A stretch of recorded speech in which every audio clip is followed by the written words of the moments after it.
बिस्मिल्लाहिर्रहमानिर्रहीम। सूरा बनी इसराइल की आयत नंबर 22 से आज हमें अपना सबक शुरू करना है। अऊज़ु बिल्लाहि मिनश शैतानिर रजीम। बिस्मिल्लाहिर्रहमानिर्रहीम। ला तजअल मअल्लाहि इलाहन आखर। अल्लाह के साथ किसी दूसरे इलाह माबूद को न बनाओ। फतक़उदा, फिर कहीं ये न हो कि तुम बैठे रह जाओ मज़मूमम मखजूला, मलामत ज़दा होकर और तन्हा बेयारो मददगार होकर, यानी अल्लाह के यहाँ क़यामत के दिन।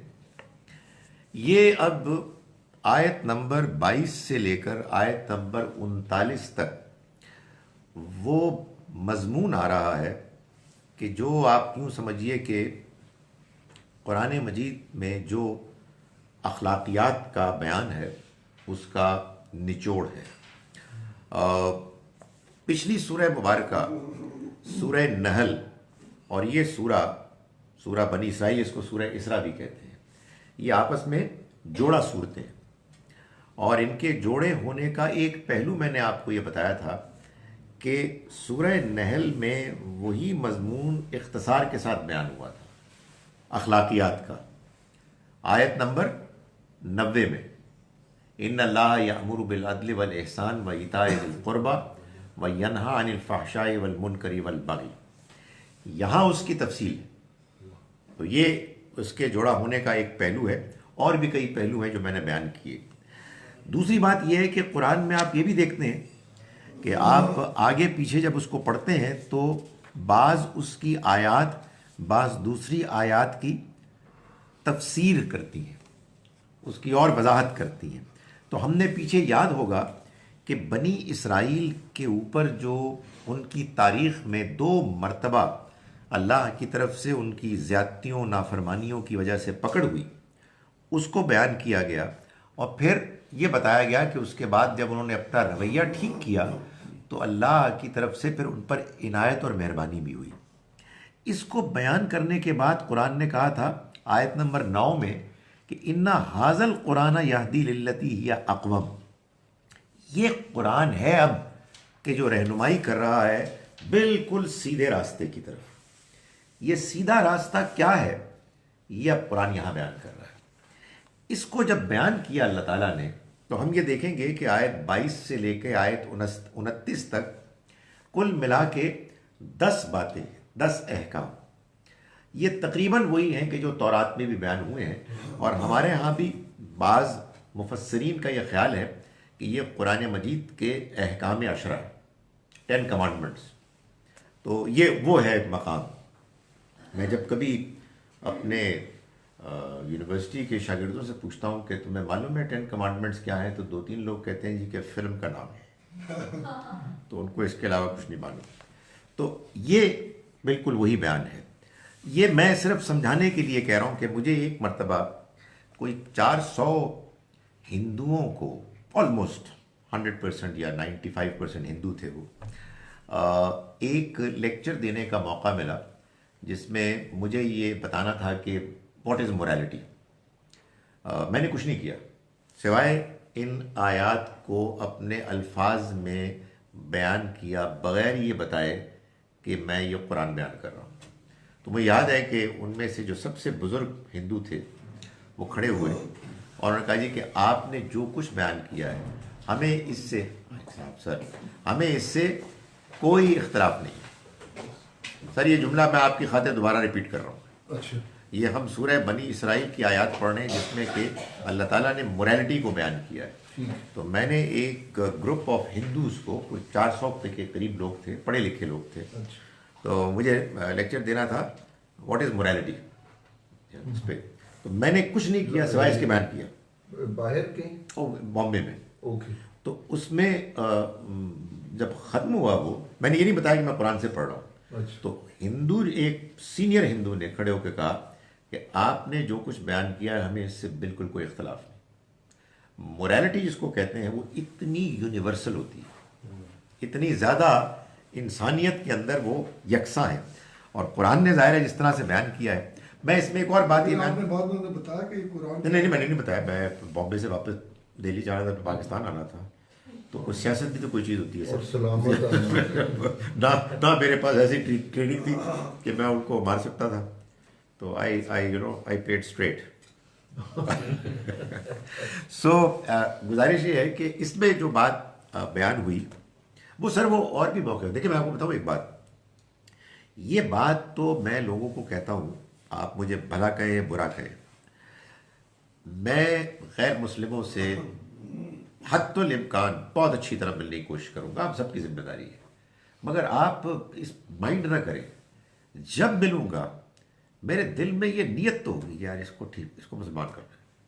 हो सकता है कभी बात ही ना करो, सर नियत होनी चाहिए सर। अगर ये हमारा पैगाम अल्लाह का पैगाम है, कैसे हो सकता है कि एक आदमी से आपको मुलाकात हुई और आप कहे यार ये काश के इसको बात समझ में आए, मगर पहली मरतबा मुलाकात करना मेरे ख्याल है कि ये हिकमत के खिलाफ। यू टेक योर टाइम, कभी दोस्ती ज़्यादा होगी, बातचीत का मौका मिलेगा, वो कोई गैप देगा तो आप फिर गैप में से अपनी बॉल को निकालेंगे, तो यूँ है।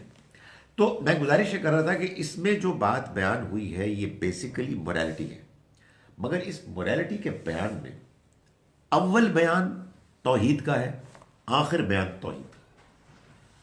समझा? मालूम यह हुआ कि मोरालिटी में सबसे बड़ा उसूल यह है कि एक रब है, उसकी इबादत करनी है, उसके अलावा किसी को नहीं पुकारना, उसके अलावा किसी के आगे नहीं झुकना। तो यहां भी यही बात शुरू हो रही है, ला तजअल माल्लाहि इलाहन आखर, तुम अल्लाह के साथ किसी दूसरे को माबूद ना बनाओ, फतक़उदा, फिर कहीं तुम ना बैठ जाओ, मज़मूमम मखजूला, मलामत ज़दा होकर, बे यारो मददगार होकर। कहाँ? वहाँ जहाँ हिसाब किताब होगा। व क़दा रब्बुका, ये जो बात की गई है ये क्या है? अल्लाह के अलावा कोई इलाह नहीं है, अल्लाह के अलावा कोई माबूद नहीं है। इसका क्या मतलब है? इसका मतलब ये है कि अल्लाह की ज़ात वो है कि जो ना किसी से प्रोसीड हुई, कोई कहीं से निकली, और ना उससे कोई प्रोसीड हुआ, ना उससे कोई निकला, ना उसका कोई बाप है, ना उसका कोई बेटा है, ना उसकी कोई औलाद है, ना उसकी कोई बीवी है। वो अपनी ज़ात में तन्हा है, यूनिक है। कुल हु अल्लाहु अहद, बिल्कुल यूनिक है। उसका उसकी ज़ात के मामले में किसी से कोई रिश्ता नहीं। चुनाचे अगर कोई जैसे ईसाई या मुशरिकीन मक्का अल्लाह के बेटे बेटियां मानते हैं, वो भी शिरक है। कोई उसका कोई और बाप मानता है, वो भी शिरक है। और अगर मिसाल के तौर पर हमारे यहाँ जैसे एक नज़रिया है वहदतुल वजूद का, कि सब कुछ वही है और उसके अलावा कुछ नहीं, ये भी वही चीज़ है। उसकी ज़ात बिल्कुल अलग तन्हा है, ये एक चीज़। दूसरा ये कि इस कायनात के, दुनिया के निज़ाम को चलाने में, इसके मामलात पे, इसके इंतज़ाम में उसका कोई शरीक नहीं। वो ऑर्डर्स देता है और उसके ऑर्डर्स पर अमल होता है। उसने किसी और को वो इख्तियार ही नहीं दिया कि जिसमें कोई और भी उसके अलावा लोगों की बातें, दुआएं सुने और फिर माफ़ौकुल फितरत तरीके से उन दुआओं को पूरा करे। चुनाचे इसमें भी वो सब मांगने का अमल कि जो अल्लाह की ज़ात के अलावा किसी फरिश्ते से मांगा जाए, किसी जिन से मांगा जाए, किसी कब्र पे जाके किसी बुज़ुर्ग को दाता बनाया जाए, गरीब नवाज बनाया जाए, ये सब कुछ इसमें शामिल है। इस कायनात का एक खालिक और मालिक है जिसकी ज़ात बिल्कुल यूनिक है, तन्हा है, ना उसका कोई बाप है, ना कोई उसका बेटा है, और वो इस दुनिया के निज़ाम को चला रहा है खुद से तने तन्हा। जिसको हुक्म देता है वो उसको पूरा करता है। उसके इस इंडिपेंडेंट दुनिया के चलाने के इस हक में कोई और शरीक ही नहीं है। तो कोई किसी और को अदना दर्जे में भी इस कैटेगरी में डालता है तो वो उसके साथ शिर्क करता है। तो फरमाया कि मत बनाओ अल्लाह के साथ किसी दूसरे माबूद को, फिर कहीं ये ना हो जाए कि क़यामत के रोज़ तुम मलामत ज़दा होकर और बिल्कुल बेयारो मददगार होकर बैठ जाओ। क़ज़ा रब्बुका, और फैसला कर दिया तुम्हारे रब ने, अल्लाह ताबुदू इल्ला इय्याहू, कि तुम इबादत नहीं करोगे किसी की सिवाय उसके, यानी उसी के आगे तुम झुकोगे, उसके सामने गिड़गिड़ाओगे, उसी से मांगोगे, उसी को सजदा करोगे। और चुनाचे इताअत जिसको कहते हैं ना, अनकंडीशनल, कि जो वो हुक्म देगा वो आखिरी हुक्म होगा तुम्हारे लिए, तो उसकी इताअत भी इसी के साथ शामिल होगी। बाकियों की बातें हम मानते हैं, लेकिन बाकियों की इताअत करने में हम कुछ वो करते हैं, बसों पेश भी करते हैं, कुछ चक्कर चलाते हैं कि असल में ये इनडायरेक्टली अल्लाह का ही हुक्म है। भाई हुक्मरान की बात मानना, अल्लाह ने कहा तो मान रहे हैं हम, उसने कहा है। इसी तरह से औरों की जो इताअत है, ये असल में तो खुदा ताला की तरफ से जो हमको हुक्म मिला है उसकी वजह से हम कर रहे हैं, लेकिन खुदा का हुक्म कुछ और है और दूसरे का हुक्म कुछ और है, तो फिर आप नहीं मानेंगे। यानी कमज़ोर लोग हो सकते हैं कि मान लें, लेकिन दिल में यही समझेंगे कि हम गलत काम कर रहे हैं, इसलिए कि हुक्म सिर्फ उसी का है। तो ये इबादत में भी ऐसा ही है और इताअत में भी ऐसा ही है।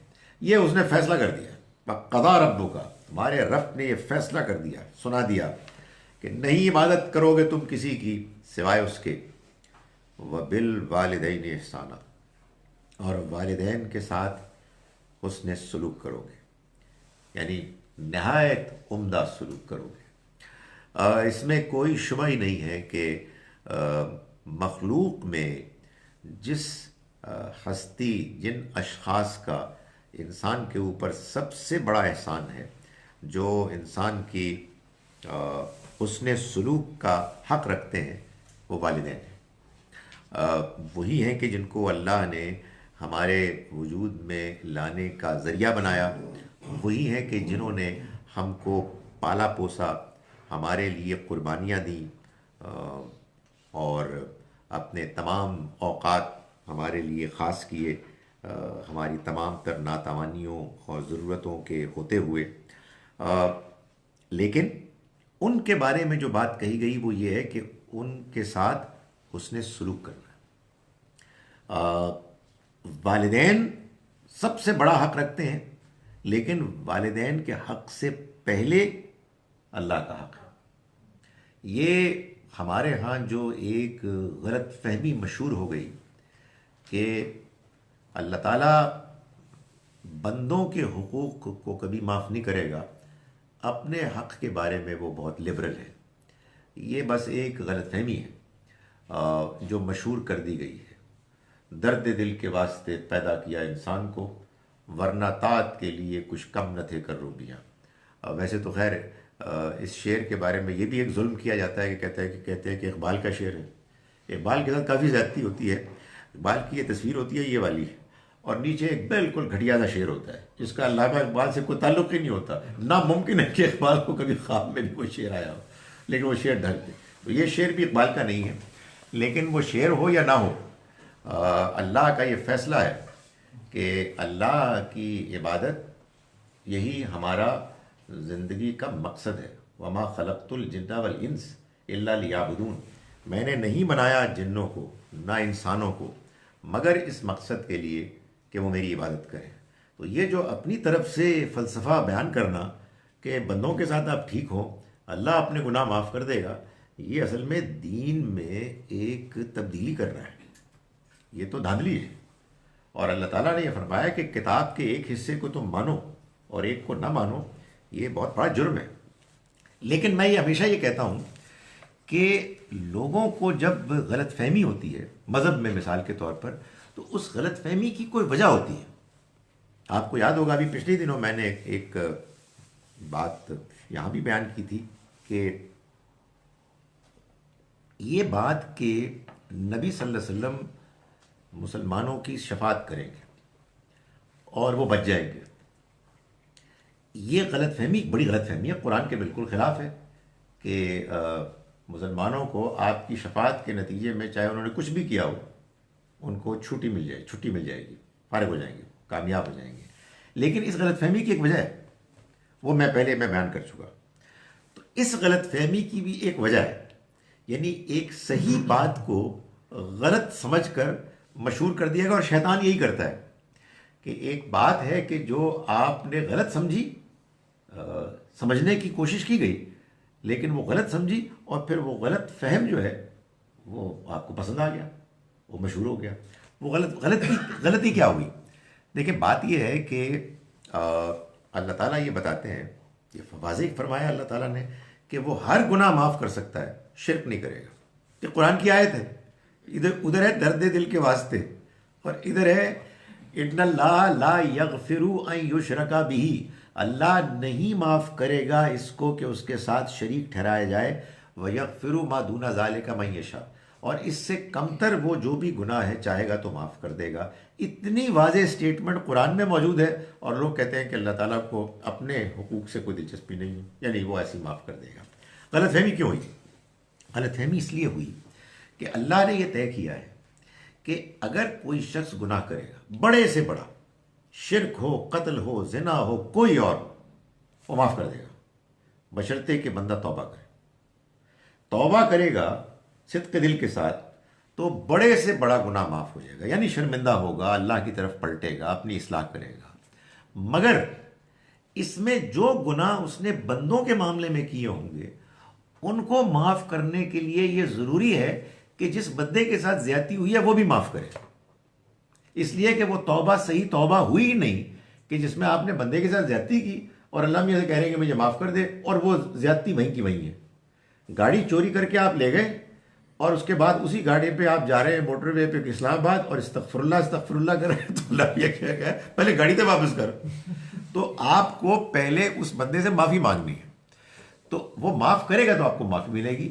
ये वो नुक्ता है जिसको लोगों ने उठा के कहीं और डाल दिया कि अल्लाह अपने गुनाह तो माफ़ कर देगा लेकिन बंदों को नहीं माफ़ करेगा। अरे भाई, अपने भी तब करेगा जब आप तौबा करेंगे सिद्क़ दिल से और अपनी इस्लाह करेंगे, और बंदों के मामले में उसी तौबा में ये चीज़ एक शर्त इजाफी, एडिशनल एक शर्त है कि बंदा भी माफ़ करेगा। यह है मामला। लेकिन वो बात कहीं थी, बड़ी सही बात थी वो, लेकिन उसको उठा के लोगों ने कहीं और पहुंचा दिया, जिससे कि ये मशहूर गलतफहमी हो गई। तो फरमाया वबिल वालिदैन एहसाना, और वालिदैन के साथ नहायत उम्दा सलूक करो।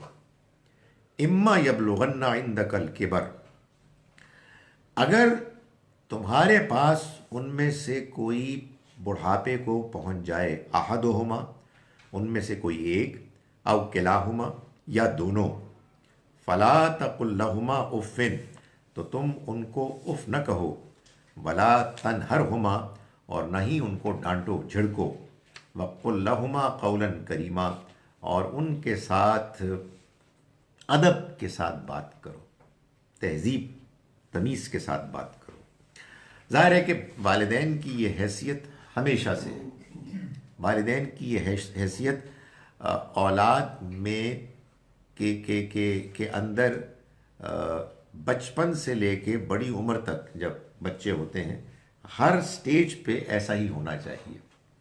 मगर यहाँ जो बुढ़ापे का जिक्र ख़ास तौर पर किया गया, तो वो इसलिए किया गया कि बुढ़ापे में अब सूरत हाल बिल्कुल उलट हो जाती है। एक वो दौर था कि जब वालिदैन ने नातवानी की हालत में पाला पोसा था, ख्याल किया था, तकलीफ़ें झेली थी, नखरे बर्दाश्त किए थे। अब उनका ये हाल हो गया है कि वो कमज़ोर है, वो नातवा है, वो डिपेंडेंट है। तो अब ये औलाद का काम है कि वो उनकी उसी तरह से देखभाल करे। ये चीज़ वो है कि जो इंसानियत में हर जगह यकसा तौर पर मौजूद है। बाज़ लोग भूल जाते हैं, बाज़ ऐसे औलाद होती है कि जो दुनिया की मशगूलियात में लालचों की वजह से, ख्वाहिशात के पीछे पड़ने के नतीजे में, ज़रूरत से ज़्यादा किसी चीज़ में मसरूफ़ होने के नतीजे में मैंने ये देखा है कि एहसास को मारने में नशा बड़ा काम करता है, ड्रग्स बहुत काम करते हैं, आदमी का मर जाता है एहसास। तो ये सारी चीज़ें मिल के या उसको कमज़ोर कर देती हैं या बाज़ औक़ात ख़त्म कर देती हैं। वगरना हर इंसान के अंदर, औलाद के अंदर अल्लाह ताला ने ये एहसास रखा है और इसको ख़ास तौर पर यहाँ नुमायाँ किया गया है कि देखो ये बुढ़ापे में भी ऐसा ही होना चाहिए। ये वो हस्तियाँ हैं कि जिन्होंने तुम्हारे साथ वो एहसान किया है कि जो दुनिया में इंसानों में किसी और ने नहीं किया, और इस वजह से वो इसका हक रखते हैं कि तुम उनके साथ हुस्न सलूक करो, और अगर वो बुढ़ापे को पहुंच जाएं तो तुम उनको उफ तक ना कहो और ना झिड़को। इसलिए भी कहा गया कि बुढ़ापे में ज़ाहिर है कि नातवानी होती है, बीमारियां होती हैं। जवानी में तो ये होता है कि पता नहीं क्या चक्कर है, शैतान आपको बड़ा ज़बरदस्त मुस्तकबिल दिखाता है, सब्ज़ बाग दिखाता है, तो बुढ़ापे में तो वो भी नज़र नहीं आते, तो ज़ाहिर है आदमी को चिड़चिड़ा भी हो जाता है। तो लेकिन औलाद को ये सब कुछ बर्दाश्त करना है, और उनको ये कहा गया है कि तुम्हें हर हाल में उनके साथ नरमी और अदब के साथ बात करनी है। वख़्फ़िज़ लहुमा जनाह ज़ुल्ल मिनर रहमा, और उनके लिए झुका दो नरमी के साथ बाजू, यानी अपने जनाह ज़ुल्ल, ये नरमी के बाजू झुकाए रखो, मिनर रहमा, रहमत के जज्बात के साथ इनको करो।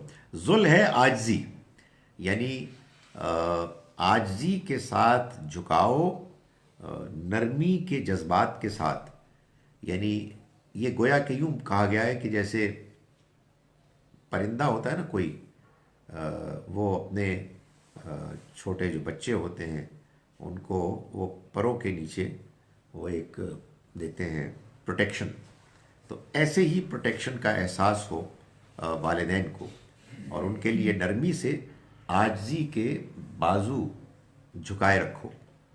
वक़ुर रब्बिरहमहुमा कमा रब्बयानी सगीरा, और दुआ करते रहो कि हमारे रब तू उन पर रहम फरमा, कमा रब्बयानी सगीरा, जैसा कि उन्होंने हमको मुझको पाला सगीरा, जब मैं बच्चा था, यानी जैसे कि मेहरबानी के साथ, रहमत और शफ़क़त के साथ उन्होंने मुझको पाला जब मैं बच्चा था। ये उनके लिए दुआ करते रहो, ये उनका हक़ है, और इस दुआ के साथ उनके साथ अच्छा सलूक भी जारी रखो, बेहतरीन अंदाज में नरमी अदब के साथ उनके साथ मामला करो। रब्बुकुम आलमु बिमा फी नुफूसिकुम, तुम्हारा रब खूब जानता है जो कुछ भी तुम्हारे दिलों में है, यानी वो तुम्हारी नीयत से वाकिफ़ है, वो जानता है कि तुम जो काम कर रहे हो वो किन हालात में किस जज्बे के साथ कर रहे हो।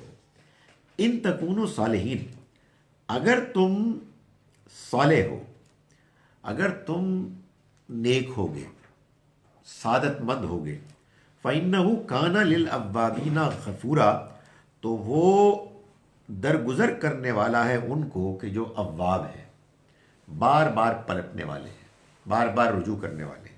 ये अल्लाह ताला की बड़ी मेहरबानी है।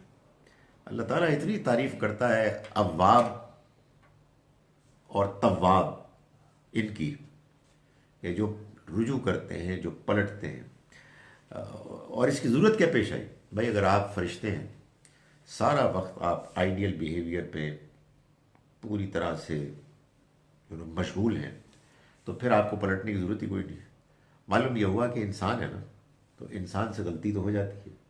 बाज़ औक़ात अब वालिदैन हैं, उन्होंने कुछ तकाज़ा किया है, आदमी हर वक्त वो 100% आला मूड में नहीं होता, कभी कभी गड़बड़ हो जाती है, कोई आवाज़ में ऊंच नीच हो गई, कोई इग्नोर कर दिया, तो अल्लाह ताला का बड़ा एहसान है।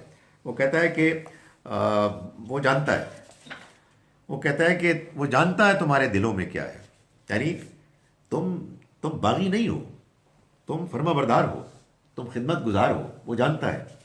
तो इन तकूनो सालिहीन, अगर तुम अच्छे हो, सादतमंद हो, फ़इन्नहु काना लिल अव्वाबीना गफूरा, तो वो बार बार पलटने वालों के लिए माफ़ करने वाला है। ये बात सूरह तौबा की आयत नंबर 122 112 में, जहाँ अल्लाह ताला ने ये बताया है कि अल्लाह के पसंदीदा जो बंदे हैं उनके क्या औसाफ हैं। तो उसमें 111 में तो ये बताया है कि जब वॉर होती है तो उनके क्या औसाफ होते हैं अल्लाह के लिए जब लड़ते हैं। इन अल्लाह अश्तरा मिनल मोमिनीना अनफुसहुम व अम्वालहुम बिअन्ना लहुमुल जन्नह। बहुत शानदार जो आयत है। अगली आयत है 112, जिसमें उसने बताया कि आम हालात में पीस में वो क्या करते हैं, क्या उनकी खूबियाँ हैं, औसाफ हैं। तो पहली बात बयान की गई है वो है अत्ताइबून, तौबा करने वाले, यानी वो पलटते हैं, बार बार तौबा करते हैं, ये उनका रवैया है। तो यहाँ भी अल्लाह ताला ने बयान किया कि पलटने वालों को माफ़ करने वाला है। वातिज़ल क़ुरबा हक़्क़हु वल मिस्कीन वब्न सबील वला तुबज़्ज़िर तबज़ीरा, और तुम रिश्तेदारों को उनका हक़ दो और मिस्कीनों को, मुसाफिरों को, और तुम अलल्ले तलल्ले मत करो, माल को बेजा खर्च मत करो गैर ज़रूरी तौर पर। तो पहला हुक्म अल्लाह की इबादत की जाएगी और किसी और की नहीं। दूसरा हुक्म वालिदैन के साथ हुस्न सलूक किया जाएगा। तीसरा हुक्म अपने रिश्तेदारों पर, मिस्कीनों पर, गरीबों पर, मुसाफिरों पर खर्च करो। मुसाफिर उस ज़माने में सफ़र की वजह से मिस्कीन हो जाते थे। आजकल तो जब आप मुसाफिर होते हो तो ज़्यादा बेहतर हो जाते हैं हालात आपके, कहीं किसी होटल में ठहरे वगैरह वगैरह। लेकिन एक ज़माना था कि आप जब अपने ठाट बाट से निकले और किसी और जगह गए तो आप बिल्कुल मिस्कीन हैं, बेयारो मददगार हैं। तो इनके ऊपर तुम खर्च करो और अलल्ले तलल्ले मत करो, बेजा मत उड़ाओ। इन्नल मुबज़्ज़िरीना कानू इख्वान शयातीन, बेजा खर्च करने वाले, अलल्ले तलल्ले करने वाले, ये शैतान के भाई हैं। मकान शैतान लिरब्बिही कफूरा, और शैतान अपने रब का बड़ा ही नाशुक्रा है। यानी मतलब ये है कि अल्लाह ने ये बताया है कि भाई साहब आपके पास जो माल है ये माल आपका नहीं है, ये आपको अल्लाह ने दिया है। ये सब दुनिया उसने बनाई है। इस दुनिया में जो असबाब व वसाइल हैं वो भी उसके दिए हुए हैं। आपके अंदर जो काबिलियत सलाहियत है वो भी उसने दी है। आप जब हाथ पैर हिलाते हैं, हाथ पैर जब आप हिलाते हैं और काबिलियत इस्तेमाल करते हैं तो उसके बाद अपॉर्चुनिटीज़ भी उसने दी है। आपको सलाहियत ना देता आप क्या कर सकते थे, आपको वसाइल ना देता आप क्या कर सकते थे, आपको अपॉर्चुनिटीज़ ना देता तो क्या कर सकते थे। तो आप अगर ये समझते हैं कि ये माल आपका है और आप मर्जी आए जहाँ खर्च करें तो आप पागल हैं, आपका दिमाग ठीक नहीं है। उसकी वजह ये है कि ये तो अल्लाह का दिया हुआ सब कुछ है और अल्लाह के बारे में ये जान लें। अगर आप अल्लाह को मानते हैं तो ये तो आपको मानना पड़ेगा। तो जो अल्लाह को मानता है उसकी तो मजबूरी है कि इसको माने कि भाई अल्लाह ताला तो सब कुछ कर सकता है, उसके पास वसाइल की कोई कमी है, वो गरीबों को नहीं दे सकता। क्यों नहीं दे सकता? यानी क्या ये जो माशी प्रॉब्लम हमारी होती है ये इसलिए है कि अल्लाह माफ़ करे को अल्लाह भी क्या कुछ कमी है वसाइल की, तो उसने कहा कि यार देखो सप्लाई मेरी तरफ से कम आ रही है ज़रा तुम नहीं। उसने तो ये सारी स्कीम बनाई है आपको आजमाने के लिए। जन्नत और यहाँ फ़र्क यही है, वहाँ वसाइल की कोई कमी नहीं होगी, उसे कोई प्रॉब्लम ही नहीं है। तो वो एक स्कीम के तहत बाज़ों को ज़्यादा देता है और बाज़ों को कम देता है। ओवरऑल वैसे सब अगर ठीक तरह से खर्च करें तो लोगों के लिए होता है बंदोबस्त। लेकिन जिनको वो ज़्यादा देता है उनसे ये तवक्को करता है कि वो अपने ऊपर खर्च करें डिसेंटली और बाकी उनको दे कि जिनको कम मिला है। इसलिए कि अल्लाह ने तुम्हें ज़्यादा दे के उनका हक तुम्हारे पास रख लिया कि अब तुम उनको दो। तो अगर आप नहीं देंगे और क्या करेंगे, बेजा खर्च करेंगे, उड़ाएंगे। आज ये वाला फंक्शन है, कल वो वाला है, परसों वो वाला है और उसमें इतना खर्च होना है, तो फिर जाहिर बात है कि गरीबों के लिए कैसे पैसा कैसे आएगा आपके पास। तो फरमाया कि तुम उनको उनका हक दो, तुम्हारे माल में उनके माल में अल्लाह ताला फरमाते हैं फ़ी अमवालिहिम हक़्क़ुम मालूम, वो जो अल्लाह से डरने वाले हैं उनके माल में एक मालूम हक है। यानी इसका मतलब ये है कि उनको पता है कि यार ये जो आ रहा है ना, तो इतना मेरा है, इतना मेरा है ही नहीं, ये किसी और का है। तो वो जो उतना जो किसी और का है उसको भी जब आप खर्च करेंगे, क्यों करेंगे? ऐसे बेकार, यार लोगों को दिखाना चाहिए मैं कितना ज़बरदस्त अमीर ठाटदार आदमी हूँ, इनको मालूम होना चाहिए मेरी क्या हैसियत है। तो अब ये जो है, ये असल में आप उनका वो माल खर्च कर रहे हैं अपने ऊपर जो अल्लाह ने आपको उनके लिए दिया था।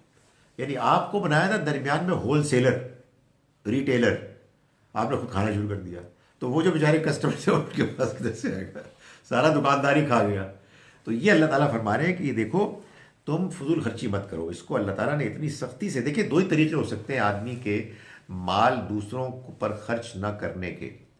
एक तरीका ये है कि आदमी दूसरों पर माल खर्च ना करे और अपने ऊपर बेकार खर्च करे, किए चला जा रहा है, तो ज़ाहिर है दूसरों पर खर्च करने के लिए आपके पास पैसे नहीं होंगे, माल नहीं होगा। दूसरा तरीका ये है कि आप अपने ऊपर भी खर्च नहीं कर रहे, नहायत अमीर आदमी है और नहायत घटिया चाय पीते हैं, नहायत घटिया सिगरेट पीते हैं, ये भी ऐसे भी होता है। ऐसे लोग बदकिस्मत होते हैं। ना खेडेंगे ना तो खेडन देंगे, कमाल है। तो ये क्या करते हैं, ये सेव करते हैं आगे के लिए।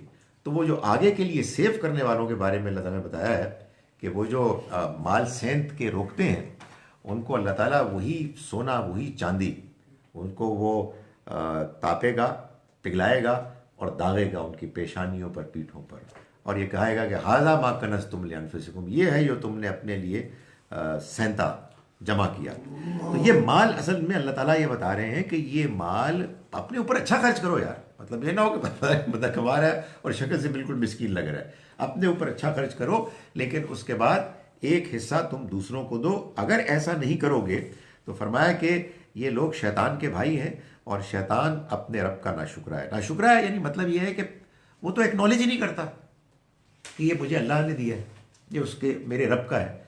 तो यही नाशुक्री है। शुक्रगुजारी है कि आप माने कि भाई ये सब कुछ उसका दिया हुआ, मैं तो किसी काबिल ही नहीं था। जैसे बाद लोग समझते हैं कि ये कोई एक नेकी का जुमला है, ये हकीकत है, ये रियलिटी है। हम किसी काबिल नहीं है, जो कुछ मिला उसका उसकी देन है, उसका अतिया है। मैं ऑनेस्टली जानता हूँ, डायरेक्ट कुछ उम्र तो गुजार ली है ना, लगता यंग हूँ लेकिन कुछ उम्र गुजार ली है। तो ऐसे ऐसे लोग देखें अपनी ज़िंदगी में कि है देखिए मैं अपनी क्लास में कोई डिस्टर्बेंस बर्दाश्त नहीं कर सकता। बाज ऐसे लोग देखे हैं इंतहाई काबिल, ऑनेस्टली मतलब कोई मुकाबला ही नहीं, लेकिन अज अव्वल ता आखिर मुश्किलात में, इसलिए कि ये खुदा की तकसीम है। और बाज लोग कुछ नहीं आता, सीधी सी बात भी वो नहीं समझ सकते, हिसाब किताब करेंगे गलत करेंगे और पता ही नहीं कितना माल है। ये अल्लाह मियां दिखाते हैं ये बताने के लिए कि देखो ये जो है ना, ये मेरा फैसला है, तो इसको मान लो, बेहतर ये है कि मान लो और मेरी स्कीम को समझ लो और आप इसको खर्च करें और बेजा खर्च ना करें, इसलिए कि जो बेजा खर्च करता है वो शैतान का भाई है। ये पहला सवाल आपका होगा सवाल जवाब के वक्फे में। पहला सवाल वादा है, मगर आपको भी याद रखना है वादा। वइम्मा तोरिदन्ना अनहुम इब्तिगा रहमतिम मिर रब्बिका तरजूहा, और अगर तुमको एराज करना पड़ जाए, क्यों? इसलिए कि इब्तिगा रहमतिम मिर रब्बिका, कि तुम्हें अपने रब से रहमत का इंतजार है, ठीक है। फ़कुल लहुम, तो तुम उनसे कहो कौलम मैसूरा, नरमी की बात, तुम उनसे आराम से बात करो।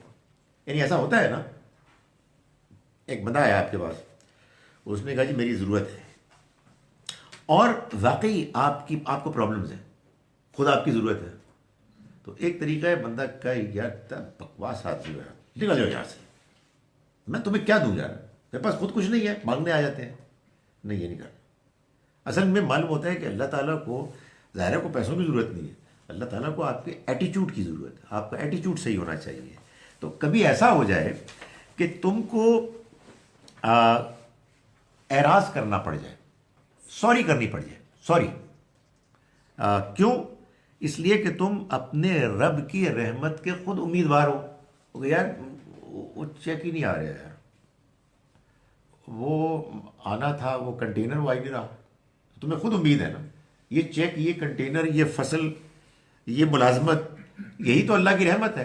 कुरान इसलिए कहता है कि जब आप कमाते हैं तो आप कमाते नहीं हैं, क्या करते हैं? वब्तगू मिन फज़लिल्लाह, अल्लाह के फजल को तलाश करते हैं। ये अल्लाह का फजल है। कमाना पता है किसको कहा कुरान में? ये नेकी और बदी, ये असल कमाई है। इसलिए कि ये कमाई जो है ये वाकई आपकी ज़ाती है, ये नहीं हटेगी। तो ये तो सब कुछ अल्लाह का फजल है। तो आप उसको तलाश कर रहे हैं, कहीं से कोई ऑर्डर आने वाला है, कोई चेक आने वाला है, कोई और चीज़ आने वाला है, और बंदा मांगने आ गया, तो आप अब उससे जो बात करेंगे कौलन मैसूरा, नरमी से करेंगे। यानी उस वक्त भी आपको सख्ती नहीं करनी। इससे ये मालूम हुआ कि देते वक्त भी ये नहीं करना क्या है, मुंह पे मारा। कुरान ने कहा है, कुरान ने पता है क्या कहा है? सूरह फजर में अल्लाह ताला ने लोगों को, कुरैश के लोगों को, लीडर्स को ख़ास तौर पर ये कहा कि तुम पता है क्या करते हो? कल्ला बल्ला तुकरिमूनल यतीम, तुम यतीमों की इज्जत नहीं करते, उनकी तकरीम नहीं करते, एहतराम। मतलब पैसा देना क्या मकसद है यार? आपको देना चाहिए एहतराम के साथ। यार तुम्हारी जरूरत, तुम्हारा हक है, तुम मेरे भाई हो, डोंट वरी। तो यहाँ यही कहा गया है एक दूसरे अंदाज में कि नहीं है तुम्हारे पास पैसे, नो वरीज, ऐसा होता है, लेकिन उनके साथ नरमी से बात करो। वला तजल यदका मगलूलतन इला उनुक़िका वला तबसुतहा कुल्लल बस्त, और देखो ना तो अपने हाथ गर्दन से बांधे रखो और ना उनको खुला छोड़ दो, बिल्कुल ही खुला। यानी खर्च में मायाना रवि इख्तियार करो, ना बहुत तंगी कंजूसी और ना बिल्कुल ऐसी फराख दिली कि मालूम है सब कुछ निकल गया, कि फिर फतखुदा मलूमम महसूरा, फिर उसके बाद तुम मलामत ज़दा होकर और मायूस होकर बैठ जाओ। सो दरमियान का रास्ता इख्तियार करो, इसलिए कि यही रास्ता है कि जो अल्लाह को मतलूब है, पसंद है। इन्ना रब्बका यबसुतुर रिज़्क़ लिमन यशा, तुम्हारा रब वही है कि जो कुशादा करता है, फैला देता है रिज़्क़ को जिनके लिए चाहता है, व यक़दिर, और तंग कर देता है रिज़्क़ को जिनके लिए चाहता है। ये आप पूछ सकते हैं कि ये दूसरा तर्जुमा मैंने कहाँ से किया? ये अप्लाइड है, यक़दिर के बाद ये सब कुछ शामिल है। देखा आपने, ये पुराने मजीद में आप बहुत देखेंगे कि इन्ना रब्बका यबसुतुर रिज़्क़ लिमन यशा, यकीनन तुम्हारा रब फैला देता है रिज़्क़ को जिनके लिए चाहता है, व यक़दिर, बाज़ जगह आप देखेंगे लिखा होगा व यक़दिरु लह, और उनके लिए तंग कर देता है, लेकिन पूरी बात यही है कि तंग कर देता है रिज़्क़ को जिनके लिए चाहता है। ये उसकी मर्ज़ी है, ये उसका फ़ैसला है। इन्नहु काना बिइबादिही ख़बीरम बसीरा, यकीनन वो अपने बंदों के मामले में बाखबर है, देखने वाला है। यानी मतलब ये है कि उसे सब कुछ मालूम है कि किसकी क्या हालत है, किसके क्या हालात हैं। इसका ये मतलब नहीं है, देखिए इसका ये मतलब नहीं है कि जब अल्लाह ही है कि जो रिज़्क़ में कुशादगी करता है और वही है कि जो तंगी करता है, तो फिर कोशिश करने की क्या ज़रूरत है? उसने कुशादगी करनी होगी कर देगा, और उसने तंगी करनी होगी तब भी कर देगा, जब फैसला ही उसने करना है। नहीं, उसने ये बताया है। देखिए वही वाली जो बात तो बार बार कुरान में आती है कि रिज़्क़ के मामले में उसने जो फैसला किया है वो ये है कि तुम इब्तगू मिन फ़ज़लिल्लाह, अल्लाह के फ़ज़ल को तलाश करो। यानी उसने आपके लिए अपने फ़ज़ल को अरेंज किया हुआ है, कहीं नौकरी की सूरत में, कहीं दुकान कारोबार की सूरत में, कहीं फसलों की सूरत में, कहीं किसी के लिए कोई माइंस होंगी, किसी के जानवर हैं वगैरह वगैरह। ये अल्लाह का फ़ज़ल है। आदमियों के पास काबिलियतें होती हैं, सलाहियतें होती हैं, कोई किसी चीज़ का माहिर है, कोई किसी चीज़ में ज़्यादा एक्सेल करता है। तो आपको वो पोटेंशियल दिया गया है, आपके लिए अपॉर्चुनिटीज उसने फैलाई हुई है, मगर आपको मिलेंगी तभी जब आप उसको तलाश करें। तो आपके लिए अल्लाह ने अपना फजल रखा हुआ है, लेकिन आप अपने बिस्तर से बाहर नहीं निकल रहे तो मिलेगा ही नहीं। और आप हाथ पैर फैलाए जा रहे हैं, हाथ पैर चलाए जा रहे हैं, और फजल है ही नहीं, फजलुल्लाह फजलुर रहमान वो है ही नहीं, तो मिलेगा ही नहीं। तो ये दोनों चीजें जब एक दूसरे के साथ मिलेंगी, जमा होंगी, तो तब आपको रिस्क मिलेगा। तो यहां ये जो बात बयान की गई है कि वो फैला देता है रिस्क को जिनके लिए चाहता है, जाहिर है उसमें यह है कि वो स्ट्रगल करते हैं और उनकी स्ट्रगल में बहुत बरकत हो जाती है, और वो तंग कर देता है जिनके लिए चाहता है, वो कोशिश करते हैं और तमाम तर ज़ाहिरी सलाहियतों के बहुत थोड़ा मिलता है, तंगी हो जाती है। क्यों? वो अपने बंदों को जानता है, वो उनको देखता है, और उसके यहाँ जो उसूल है वो यकीनन ये भी है कि अगर आप कोशिश करेंगे, प्लानिंग करेंगे तो आपको मिलेगी, लेकिन कोई ज़रूरी नहीं है। उसकी जो असल स्कीम है वो दर हकीकत आजमाइश, इम्तिहान है बंदों का कि वो कैसा रवैया इख्तियार करते हैं। हमें इस बात पर इनकरेज नहीं किया गया कि हम चुनाचे इस ऊंच नीच को लाजमन रखें, नहीं, हमें नेचुरल तरीके से जो हमारे अंदर अर्ज है कि हम लोगों की मदद करें, अपने माशरे में गुर्बत को मिटाएं, सबका लेवल एक मिनिमम लेवल तक ले आएं, ये हमें कोशिश करनी है। लेकिन कितनी ही कोशिश इंसान क्यों ना कर ले, उसके बावजूद मुआशी दौड़ में कुछ लोग आगे निकलेंगे, कुछ लोग पीछे रह जाएंगे। तो ये जो फ़र्क है, इस फ़र्क में अल्लाह ताला ने ये चाहा है कि उसके बंदे उनको कि जो दौड़ में पीछे रह गए हैं अल्लाह की स्कीम के नतीजे में, उनको वो अपने उस अर्निंग में, रिस्क में शरीक करें कि जो आपको ज़्यादा मिला है अल्लाह की मेहरबानी से, उसकी प्लानिंग से। इस डेफिनेशन से तो जो है ये वेस्टर्न कंट्रीज वगैरह, ये इस अल्लाह ताला की जो ये लॉ ही है कि अगर आप से कोई गरीब उसकी मदद करें, वो लोग इसको फॉलो कर रहे हैं, जो डोनेट भी इतना करते हैं। और हम लोग यहाँ इस अपने मुल्क में रह के कंपेयर करते हैं अपनी वेल्थ को, फॉर इंस्टेंस किसी और की वेल्थ से, एंड वी थिंक कि वी आर बेटर और somebody else thinks that they are better because of what they own. मगर हमारे मुल्क की जो क्यूमुलेटिव वेल्थ है वो तो it's nothing in you know greater if you compare them with other Nations, it is absolutely nothing. आपका जो है सवाल नंबर 2 है, इसको भी मिलेगा जवाब। पहले तर्जुमा, फिर उनका सवाल, फिर आपका सवाल। तो अब मैं तर्जुमा कर रहा हूँ जो हमने पढ़ी आज की आयत। बिस्मिल्लाह रहमान रहीम। ला तजल माअल्लाहि इलाहन आखर, मत बनाओ अल्लाह के साथ किसी दूसरे माबूद को, फतक़ुदा, फिर कहीं तुम बैठ न जाओ, मज़मूमम मखजूला, मलामत ज़दा होकर, बे यारो मददगार होकर। वक़दा रब्बुका, और फैसला किया है तुम्हारे रब ने, अल्लाह ताबुदू इल्ला इय्याहू, कि तुम नहीं इबादत करोगे किसी की सिवाय उसके, वबिल वालिदैन इहसाना, और वालिदैन से हुस्न सुलूक करोगे। इम्मा यबलुगन्ना इंदकल किबर, अगर पहुंच जाए तुम्हारे पास बुढ़ापे को, अहदुहुमा, उन दोनों में से कोई एक, औ किलाहुमा, या दोनों, फला तकुल लहुमा, तो तुम उनको न कहना उफ़िन, उफ तक, वला तनहरहुमा, और न ही उनको झिड़कना, वकुल लहुमा कौलन करीमा, और उनसे एहतराम के साथ बात करो। वख्फिद लहुमा जनाहज़ुल्लि मिनर रहमा, और उनके लिए नरमी से इनकसारी के बाजू गिरा दो, झुका दो।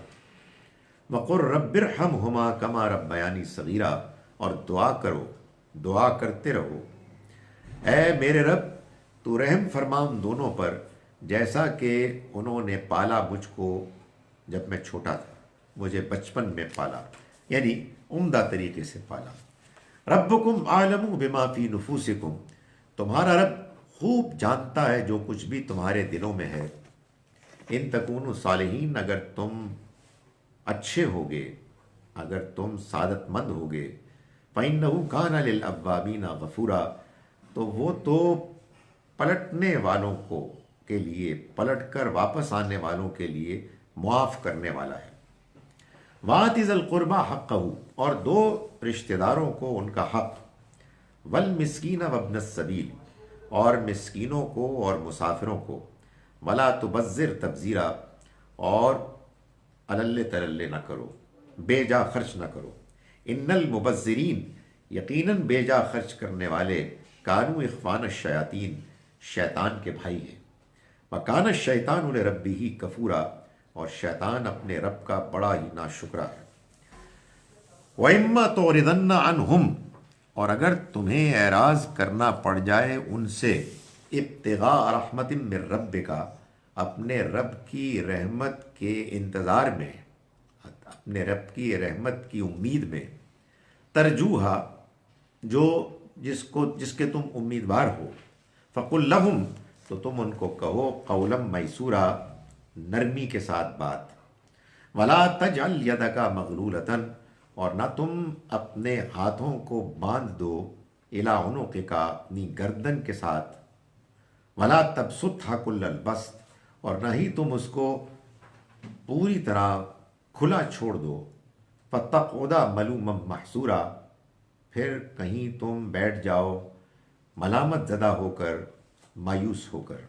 इन्न रब्बक यबसुतुर रिज़्क़ लिमन यशाअ व यक़दिर, यकीनन तुम्हारा रब फैला देता है रिज़्क़ को जिनके लिए चाहता है, और वो तंग कर देता है रिज़्क़ को जिनके लिए चाहता है। इन्नहु काना बिइबादिही ख़बीरम बसीरा, यकीनन वो अपने बंदों के मामले में बाखबर है, देखने वाला है। जी अब दोबारा सवाल कीजिए अपना, उम्मीद है आप भूल चुके होंगे। जी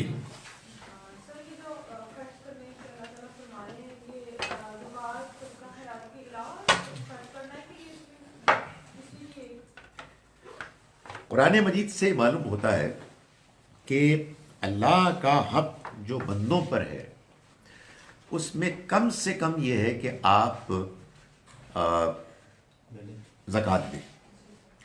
ज़कात अगर आप नहीं देंगे तो आप गुनाहगार होंगे। ज़कात अगर आप नहीं देंगे तो मुसलमान हुक्मरान आपसे ज़कात ज़बरदस्ती ले सकते हैं। लेकिन अल्लाह का अपने बंदों से तकाजा असल में तो ये है कि वो जो उनके ज़रूरियात से ज़्यादा है वो दूसरों पर खर्च करें। ज़रूरियात से मुराद आपके अपनी अच्छा रहन सहन, आपके घर वालों का और आपका अपना मुस्तक़बिल के लिए भी जो इंतज़ाम आदमी करता है नॉर्मली, उसका एहतमाम करना। ये बात कि आप अपने अगली नस्लों के और उनकी नस्लों के लिए रोकें, ये हमारे यहाँ पसंदीदा चीज़ नहीं है, मतलूब नहीं है, बल्कि काबिल मज़म्मत है। चुनांचे आइडियल तो यही है।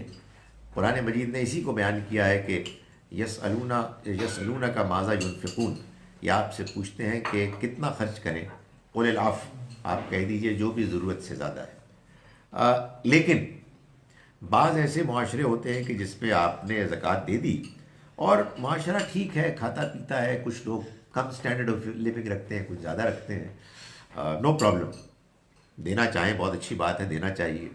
लेकिन बाज़ औक़ात क्या होता है कि ज़कात वगैरह दे के तो आप बिल्कुल फारिग हो चुके हैं, लेकिन दाएँ बाएँ आपको मालूम हो रहा है कि लोग मर रहे हैं, सख्त भूख है, शदीद लोगों की ज़रूरत है, और आप कहें ज़कात तो मैं दे चुका हूँ, बाकी तो अब मुझे जाना है 15 दिन के दौरे पर, दुनिया के ट्रिप पर, तो इस पे भी नज़र षानी होनी चाहिए। इसलिए कि ये डिपेंड करता है कि आपके अपना माहौल क्या है, आपके अपने हालात, कॉन्टेक्स्ट क्या है। इसमें भी दो चीज़ें हैं, एक ज़रूरत की शिद्दत और एक जिसकी ज़रूरत है उसका आपके साथ ताल्लुक़, जो जितना करीब है वो उतना मुस्तहिक़ है। आपका सवाल जी हो गया? अच्छा जी, हाँ, तो पहले ही सवाल है जी। एक तो सर ये इसराफ और तब्ज़ीर का फ़र्क जी, और फिर इसको ये सवाल बेसिकली मैं कर रहा हूँ इसलिए कि चूँकि अब आगे ये आयत आएगी कहीं जाके लाइक सूरह फुरकान में वाला जी वज़ान फ़क़ूल अमजस्रिफ़ू वला यक़्तुलू जी वकान जी ज़ालिका क़वामा। जी यहाँ तब्ज़ीर से मना किया जा रहा है, वहाँ कहते हैं कि जब वो खर्च करते हैं तो ना तो बेजा उड़ाते हैं और ना ही हाथ को बिल्कुल रोक लेते हैं, जिस तरह यहाँ पे जी जी कहा गया है ना कि जी या तो इस अगली वाली आयत में नहीं करते हाँ वाला इला उनुक़िका का तो मेरा मतलब ये पूछने का सर इसमें यही है कि क्या ये दोनों डिफरेंट सिचुएशंस हैं, लेकिन यहाँ भी इन लफ्ज़ अनफ़क़ू जो है जी वो कंफ्यूज कर रहा है, क्योंकि अभी आपने जो सवाल का जवाब दिया है वो यही दिया है ना सर। जी जी कि इन्फाक वो है जो जी फ़राइज़ या मैंडेटरी जिसको ज़कात हम कह रहे हैं उससे बढ़ के है। जी अब वहाँ अल्लाह ताला इसको यहाँ तो तब्ज़ीर जो है फिर समझ में आ रहा है कि नेगेटिव कोनोटेशन है इस चीज़ की, वहाँ अनफ़क़ू कहा गया है, तो क्या वो भी ज़ाती खर्च की बात की जा रही है या वो इस खर्च की बात कर रहे हैं कि इसमें भी आप हद से ना गुजर जाएं एकदम? अगर आप गौर फरमाएं तो खर्च करना चाहे आपकी ज़ात पर हो चाहे अल्लाह की राह में हो, अगर आप ब्रॉडर पर्सपेक्टिव से देखें तो इन दी ओवरऑल एनालिसिस एक ही बात हो जाएगी। जब आप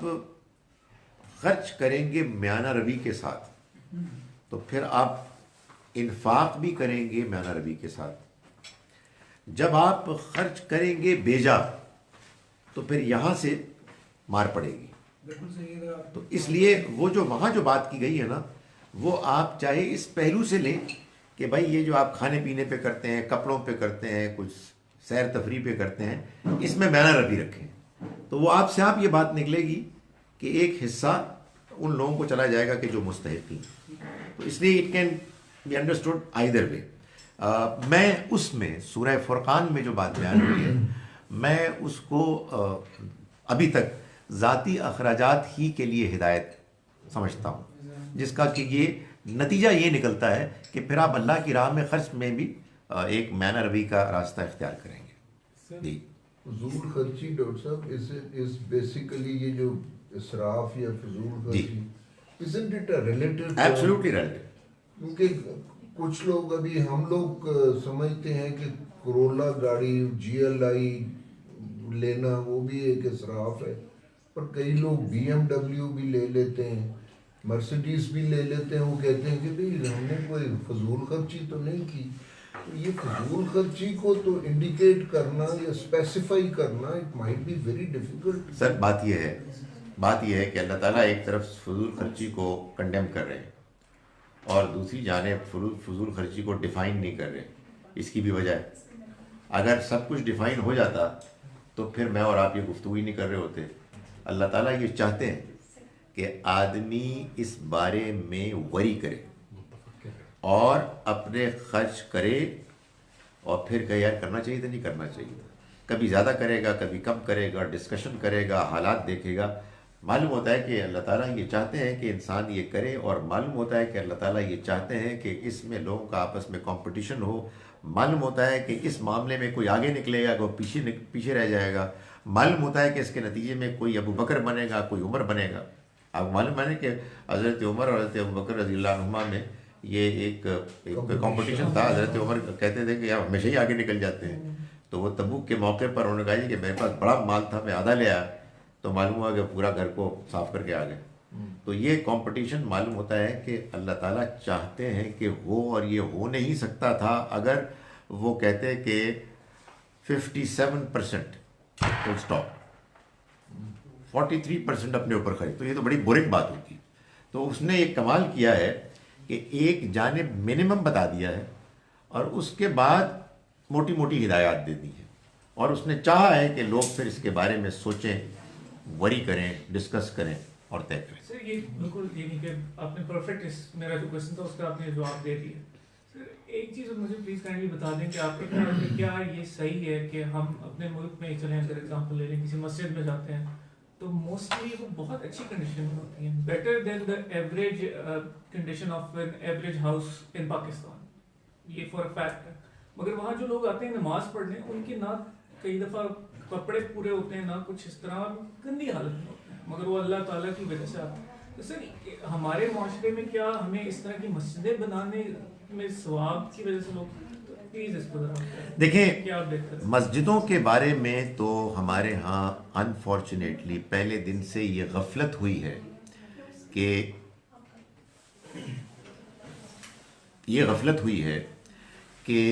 ये मस्जिदें प्राइवेट हैंड्स में चली गई, जिसके बाद आप कुछ नहीं कर सकते।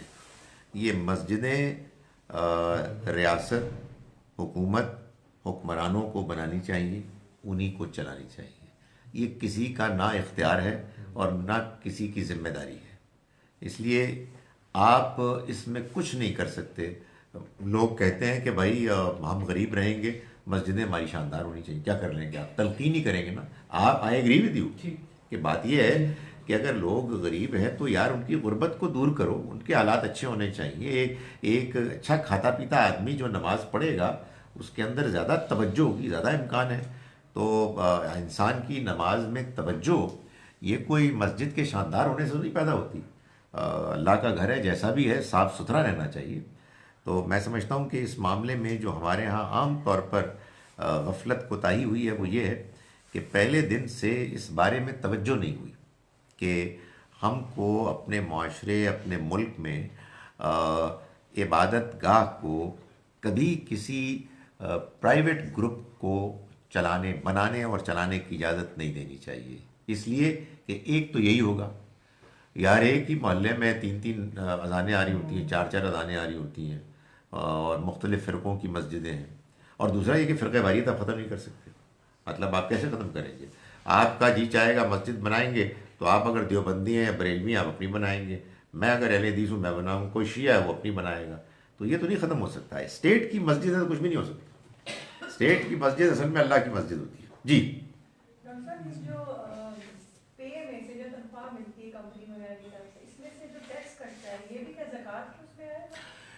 देखिए, इसमें ज़ाहिर है कि ये वो चीज़ है कि जिसमें आप कहिए कि बात के ज़माने में जो कुछ अंडरस्टैंडिंग है उस पर इज्तिहाद हुआ है और लोगों ने और बातें भी कही हैं, लेकिन जो बात हमें समझ में आई है वो ये है कि अल्लाह ने जो उशर का कानून दिया, यानी ज़कात ही है उशर भी, उसकी अगर हिकमत और उसके पीछे उसूलों को समझें तो मालूम यही होता है कि हर प्रोडक्शन प्रोसेस पर जो आउटपुट रेवेन्यू होता है उसका 5% या 10% आपको देना है।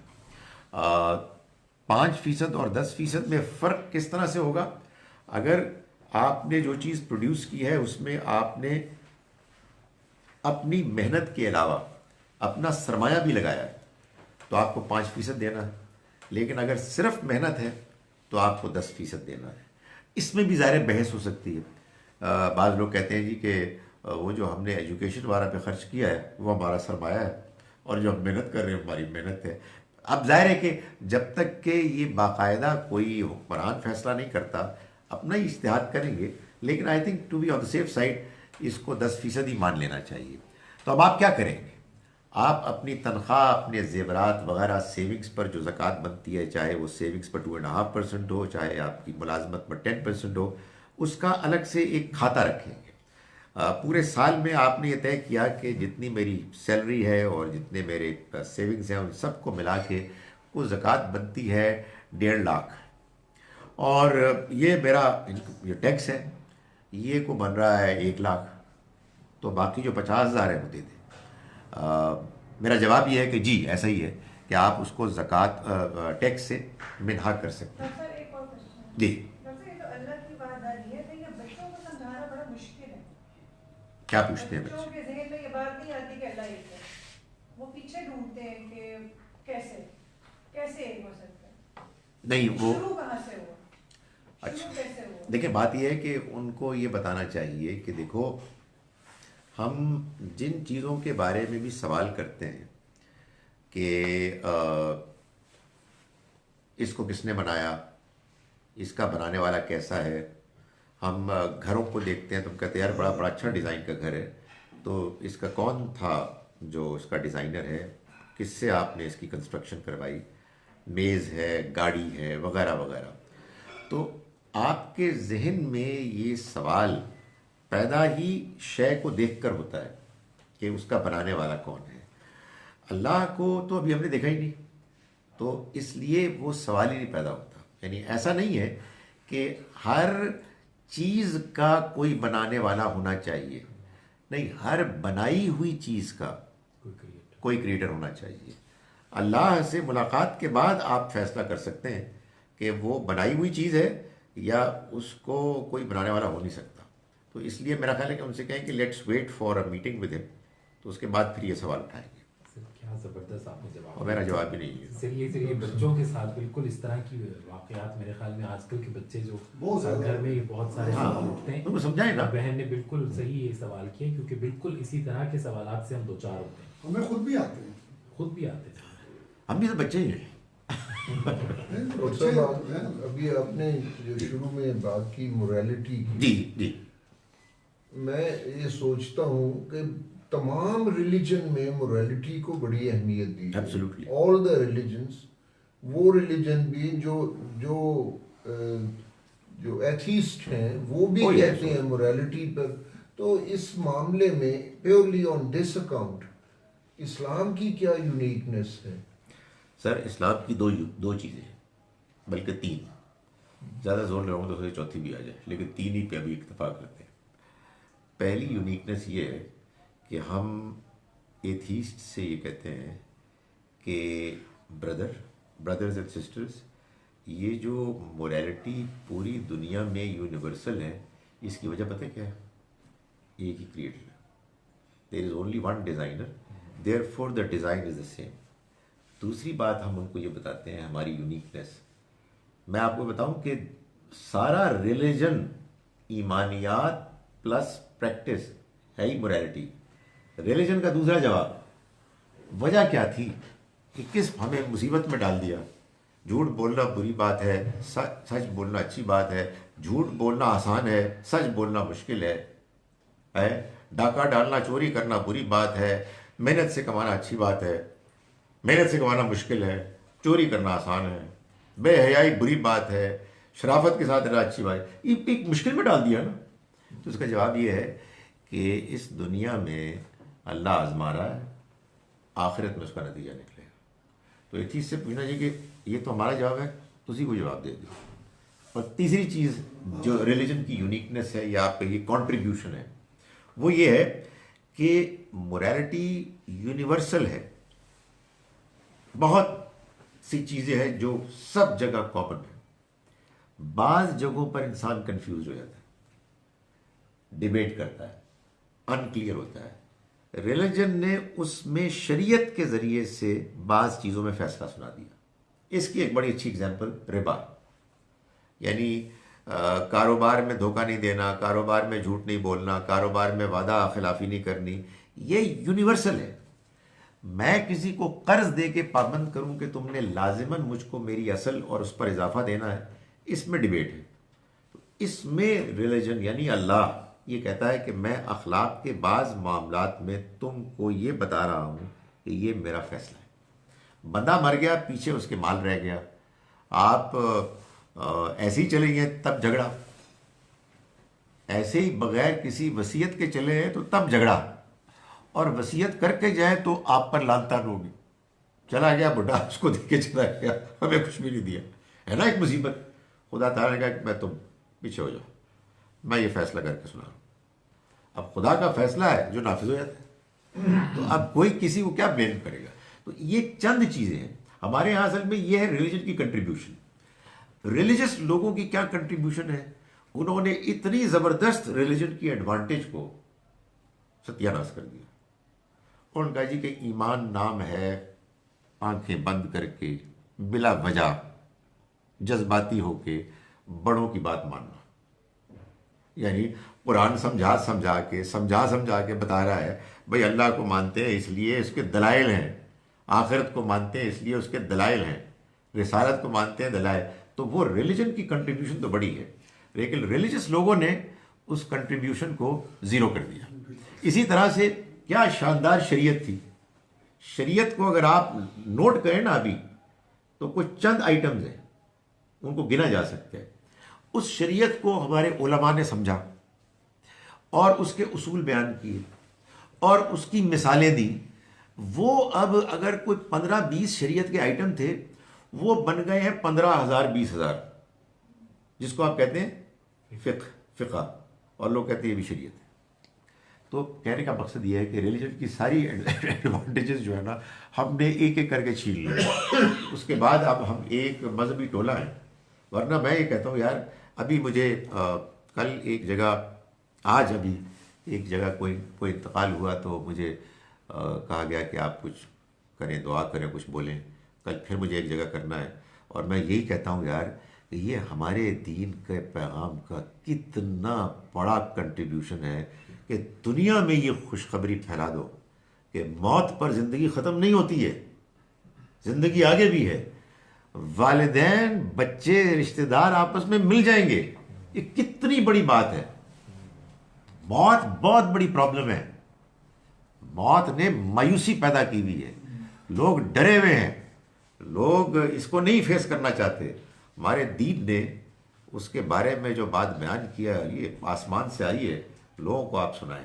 तो सर यही तो रोना है कि दीन ने तो कमाल किया है, और रिलीजियस लोगों ने तो मस्जिद दीन चैनल खोल दिया, और वो कहते हैं कि नमाज में अगर खांसी आ जाए तो फिर उसके लिए क्या हुक्म है, अगर आप यूं कर लें तो क्या है, अगर आपका नाखून हिल गया तो क्या। ये मुझे नहीं समझ आती कि अजीब और गरीब सवालात लोग पूछते हैं। और वो जो अगर खरबूजा खाना हो तो उसको पहले फांग कैसे लेनी है, अजीब। सर एक बात बीच में हुई थी जी जी कि आपने कहा था कि जो लोगों का नॉर्मली है माइंडसेट बना हुआ जी। कि जो अल्लाह ताला के गुनाह है वो अल्लाह ताला माफ कर देंगे, मगर लोग, सर उसको थोड़ा सा आप कर देंगे एक्सप्लेन कि व्हाई इज इट सो? क्योंकि आसान है ना भाई। आपने कहा कि मैं अपने खाला के साथ बहुत अच्छी तरह पेश आता हूँ और मैं सारा वक्त मुस्कुराता रहता हूँ और मैं सच बोलता हूँ, शराब मुझसे नहीं छूटती, यू नो, नमाज मैं नहीं पढ़ सकता,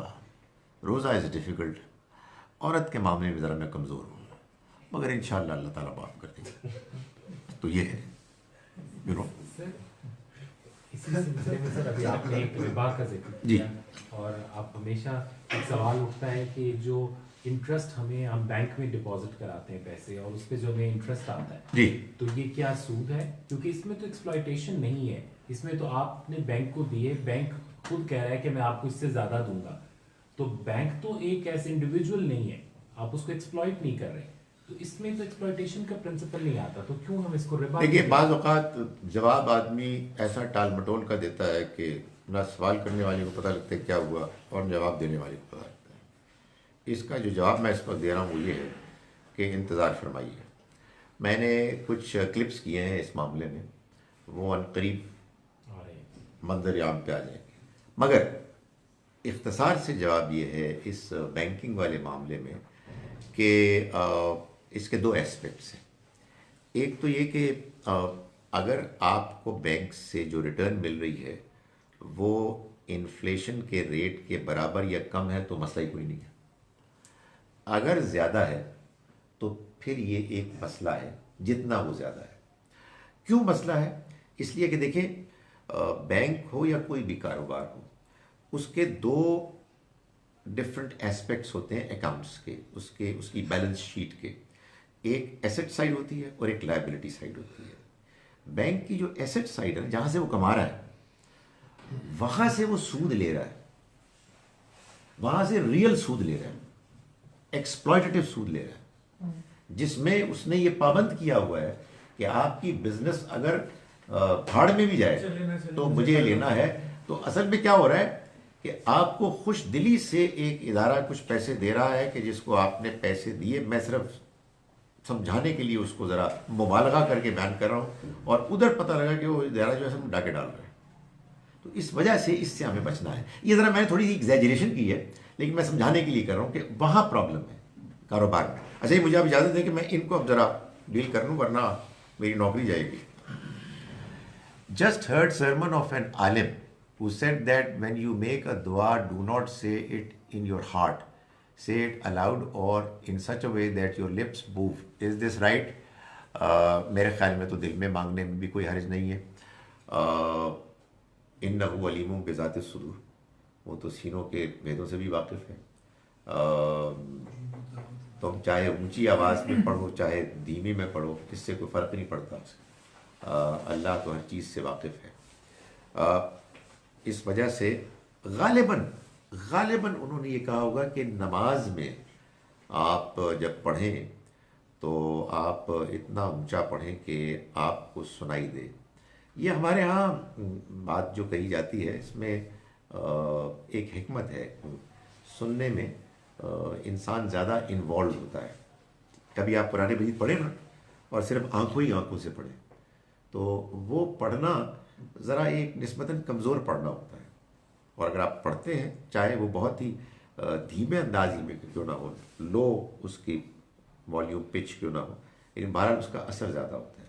लेकिन मैंने ये देखा है कि इस फार्मूले पे जब आप जमात में तीसरी और चौथी रकत में खड़े होते हैं, खुदा का वास्ता है यार, मैं तो अल्लाह मुझे माफ़ करे, बाद औक़ात में यूँ कर रहा हूँ ताकि दूसरे को इंडिकेशन हो कि यार ये जो आप पढ़ रहे हैं इससे मेरी नमाज डिस्टर्ब हो रही है। तो इसमें वही वाली बात है कि बैलेंस करना चाहिए। और मैंने देखा है कि लोग नमाज के मामले में इतने ज़्यादा क्या कहना चाहिए मुखलिस होते हैं कि उनको दूसरों की परवाह नहीं होती, तो चाहे उनकी नमाज अच्छी हो। तो इसी सूरह की आखिरी आयत में जो आ रही है, जो आयत जब आएगी तो बिल्कुल एंड में, तो उसमें तो ये क्या तहज्जुद से मुताल्लिक़ नहीं थी सर? ये भी स्पेसिफिक बिल्कुल वो तो ऐसे ही था। हाँ। Why are you against people going on holidays? आपने गालिबन मेरी बात नहीं समझी, मैंने तवाज़ुन की बात की थी। तो हॉलीडेज़ में जाने में कोई हर्ज नहीं है। और देखिए मैं एक बात आपको नहीं कह रहा हूँ, अगरचे कि वो आपको लग रही है, लेकिन मेरे साथ अभी एक और मामले में भी एक हैंड हुआ है कि मैंने एक जनरल बात की। बड़ी दिलचस्प बात है, मैं बात आप लोगों से कर रहा हूँ, मेरे वहमो गुमान में भी नहीं है कि कोई और बंदा है और उस बंदे ने मुझसे शिकायत की कि आपने बात क्यों की। भाई जब एक बंदा इस तरह की बात करता है तो एक जनरल बात होती है, उसमें there is nobody in particular who is being criticised. तो आप कहें डॉक्टर साहब के खाई साहब ये आपने उस दिन ये बात की थी, तो ये क्यों बात किया? भाई मैं सबको कर रहा था, मैंने ना आपका नाम लिया ना मैं आपको पॉइंट आउट किया, वरना तो जबान बंदी हो जाएगी मेरी।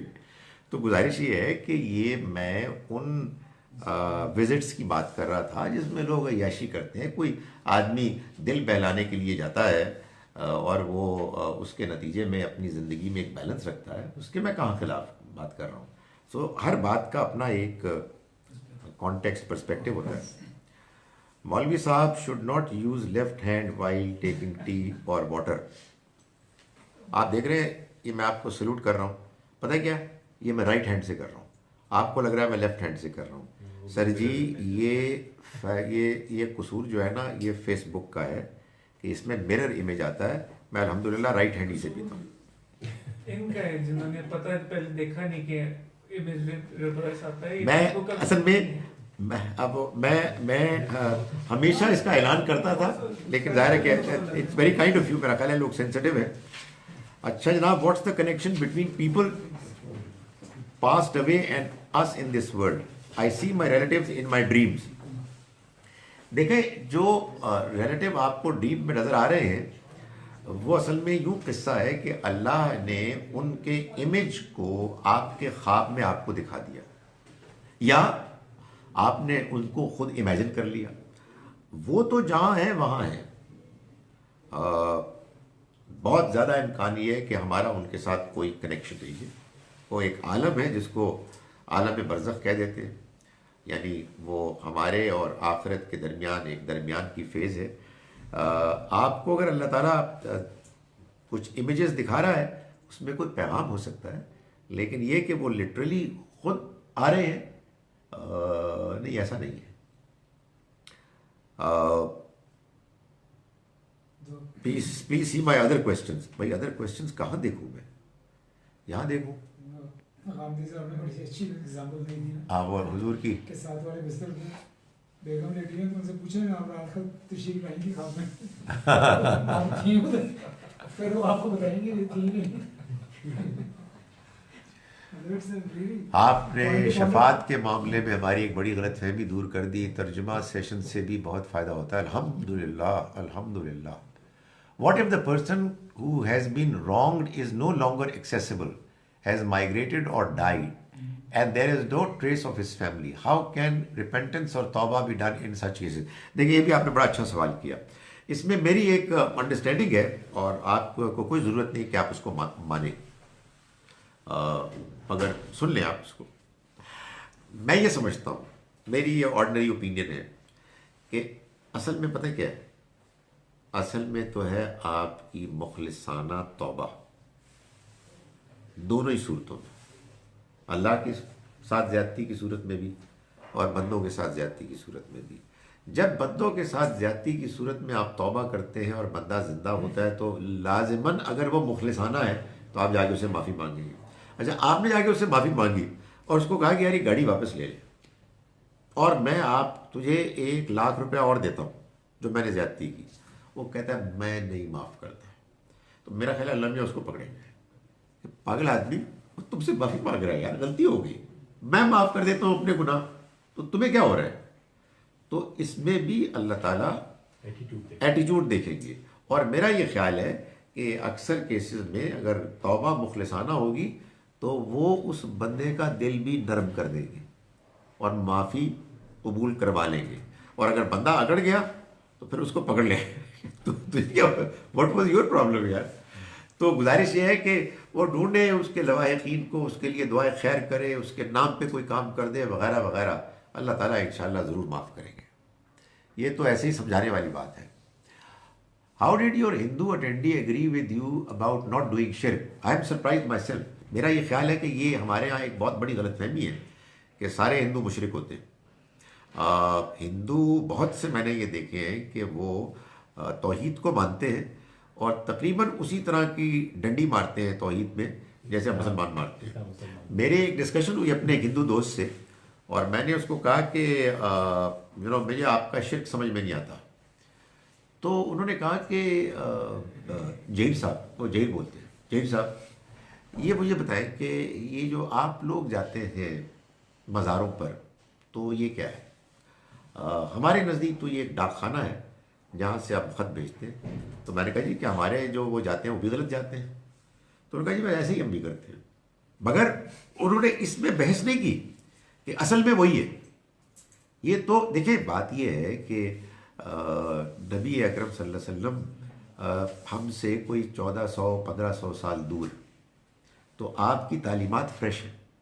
और फिर मजीद ये कि भाई ये कुरान मौजूद है, ये पढ़ रहे हैं, आप इमेजिन करें ये कुरान पढ़ रहे हैं आप, जो कह रहा है कि मैं शिर्क माफ़ नहीं करूँगा चाहे दूसरा कोई गुनाह माफ़ कर भी दूँ, और लोग कह रहे हैं अल्लाह बड़ा मेहरबान है अपने गुनाह माफ़ कर देगा, बंदों की माफ़ नहीं कर रहा है। ये नॉनसेंस आप जो है कुरान की मौजूदगी में कर रहे हैं। तो वो हिंदू बेचारे पता नहीं कहाँ उनके यहाँ कोई अल्लाह की तरफ से पैगाम आया होगा आखिरी, तो उनके बारे में मैं आपको बता रहा हूँ कि वो शिर्क के बारे में बहस नहीं करते कि असल चीज़ वही है, यानी असल चीज़ तौहीद है। वो कुछ इसी तरह से हमारी तरह है। हमारे यहाँ आप लोगों से बात करें जो मज़ारों पे जाते हैं बुजुर्गों के यहाँ, आपको उन्होंने इनका असर कबूल नहीं किया। ऐसा ही है, असल तो देखा जाए तो उनका असर हमारे मजहब पे ऐसा ही है। लेकिन ये क्या बात हो गया है ना, आप क्रिटिसाइज कर रहे हैं। सूफियाना मज़ाहिब जो है उनकी तारीफ तो गुजारिश ये है कि वो आपको अल्लाह भला करे, ये तो हमें एक्सप्लेन करना है, वो सवाल करें भाई वो शिर्क कर रहे हैं ना, आप नहीं कर रहे हैं ना, तो जवाब दें। फिर वो सवाल करते हैं कि यार हमें तो आप कहते हैं कि बुतों के आगे ना जाएं तो आपका खाना काबा क्या है, तो या तो फजूल बातें करते हैं या फिर उनको बुरा भला कहते हैं। भाई जवाब दें ठोक बजा के जो समझ में आए। तो गुजारिश ये है कि हमारी प्रेजेंटेशन में काफ़ी कमज़ोरियाँ हैं जिसकी वजह से ये सब कुछ होता है। जनाब आली, 1 person इज़ वेरी रिच, ये 8:30 बजे ख़त्म होगा, but fulfils his obligations to himself and who decides what is wasteful expenditure. You may view holding 3 functions wasteful, another has the means to do but not individual's decision. Who will decide this? God. अगर तो कोई हुक्मरान है कि जो emergency की सूरत में तय कर ले कि इससे ज़्यादा खर्चा नहीं होगा तो हो जाएगा। जैसे मिसाल के तौर पर फंक्शंस में हमारे यहाँ बाज़ औक़ात पाबंदी लग जाती है ना, हमारे यहाँ है अभी भी। तो एक तो ये है। दूसरा ये कि ये असलन तो अल्लाह फैसला करेगा। यानी आप फंक्शंस पे मैं नहीं कोई तबसरा किया, ये आप बिल्कुल सही फरमा रही हैं कि बाज़ औक़ात ये बिल्कुल हो सकता है कि एक बंदा 3-4 फंक्शंस करता है लेकिन उससे कहीं ज़्यादा गरीबों को देता है। वो कहता है यार मैंने बहुत दे दिया है लेकिन ये तो मुझे करने दो ना।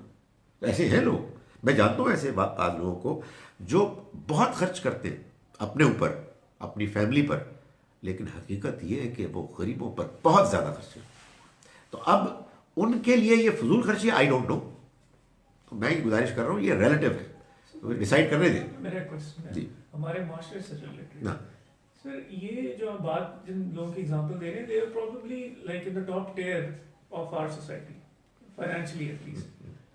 Sir, how can somebody justify this when they're living in a mashra which is at the lowest of the low पूरी दुनिया में, अगर आप उसको कंपेयर करें तो यू नो कि ठीक है आप अपने पर खर्च करो, अल्लाह ताला ने कहा है कि खर्च करो अपनी खुशी के लिए, मगर आप इतना ज़्यादा खर्च करो जब आप जानते हो कि आप उस माशरे में उठ रहे हैं, उसी सड़क पे आप जा रहे हैं जहाँ पे लोगों की जो हालत है वो हमारे सामने है। तो आप अमेरिका में रहो या कहीं ऐसी जगह पे। देखिए मैं गुजारिश करूँ, बात ये है, ये फिर वो बात है रिलेटिव है। बात ये है कि let's talk about scales, value, amount, figures. एक बंदा है जो अपने ऊपर 5 करोड़ खर्च कर, बहुत होता है 5 करोड़, और गरीबों में 50 करोड़ कर रहे हैं। यार मैंने 5 करोड़ कर दो यार, मैं डिप्रेस हो जाऊंगा अगर मैंने भी आप ही की तरह वाला मैंने चाय पी, तो मेरी तो डिप्रेशन हो जाएगी, फिर मैं कमा नहीं सकूंगा। सो मेरा ख्याल है इसको छोड़ दें अल्लाह पर, कि ये बात कि आप लोग इंसान बसीरा वाला उनका माज़। हाँ एब्सोल्युटली, इंसान जानता है, ठीक है, आई एग्री कि अल्लाह ताला भी जानता है बिल्कुल, he knows his threshold। वो ठीक है, आई एग्री कि मगर सिर्फ मुझे ये लगता है कि अल्लाह ताला इस तरह शायद नहीं चाहते कि लोग इस तरह के हों, इस लेवल के हों स्पेंडर्स। अल्लाह ताला क्या चाहते हैं? This is my question. Lavish की डेफिनेशन तो कोई नहीं हम दे नहीं देखिए, मैंने ये पहले बात की थी, अगर कोई डेफिनेशन होती तो अल्लाह ताला दे देता। इसमें अल्लाह ताला यही चाहते हैं कि हम डिबेट करते रहें, गुफ्तगू करते रहें। आई एग्री विद यू कि असल में बाज़ औक़ात क्या होता है कि ये सिर्फ लोगों पर खर्च करना नहीं होता, जिसको कहते हैं डेमोन्स्ट्रेशन इफेक्ट। वो जो आप इतना मुआशरे में सामने खर्च करते हैं, तो वो जो गरीब आदमी होता है उसकी तो चलिया मैंने ऑनेस्टली, मैं इत्तेफाक से मैं जब बेनज़ीर साहिबा असैसिनेट हुई है ना, आई वाज इन कराची, उसके बाद मैंने जो अगले 2 दिन देखे, it was shear absolute madness. यार सुजुकी FX खड़ी है और लोगों ने उसको जला दिया, तो मैं बड़ा परेशान हुआ कि यार ये चक्कर क्या है।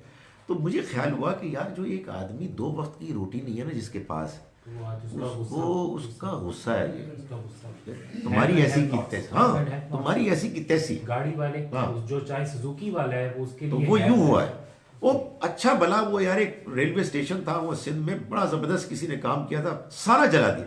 पीपल गो मैड, यार मेरे पास 2 वक्त की रोटी नहीं है और ये मजे कर रहे हैं। तो ये असल में वो फिर आदमी, इसलिए मेरा ख्याल है कि जिस माशरे, राइट, आइडियली जिस माशरे में रहते हैं उस माशरे में सिंपल रहे। धोती शोती पैंट क्या है। इनफैक्ट की जो एक डेफिनेशन ये भी है कि आप अपनी जो फैमिली पे स्पेंडिंग करते हैं, even on your wife and on your kids family जी, कुछ ऐसा मीन शख्स भी तो हो सकता है ना जो अपनी बीवी को भी तंग दस्त रखे, अपने बच्चों पे भी खर्च ना करे, तो ऐसा शख्स भी और सिर्फ जमाता है। अरे बड़ा मुश्किल है सर। तो वो तो बहुत बड़ा प्रॉब्लम है, फिर लोग अपने घर वालों को भी डिप्रेस कर रहे हैं, तो इसलिए उसको ठीक उन पर भी जो खर्च करना, जो नहीं, घर वालों पर खर्च करने को बाकायदा सदका करार दिया गया है, ये एक बड़ी नेकी है। ये इन्होंने लिखा है जी, कुरान अकेडमी क्या ये होती है, ये बिल्कुल ज़बरदस्त। अगर कोई ऐसी क्लासेस हो रही हैं तो कुरान अकेडमी हमारी अकेडमी है, इनमें ज़रूर आप लोगों में से जो जा सकते हैं जाएँ। यार अब टाइम ख़त्म हो गया है, ये यूँ करेंगे कि ये बाकी सवालात ले लेंगे अलग से, ठीक है? ओके जी, अस्सलाम वालेकुम रहमतुल्लाह।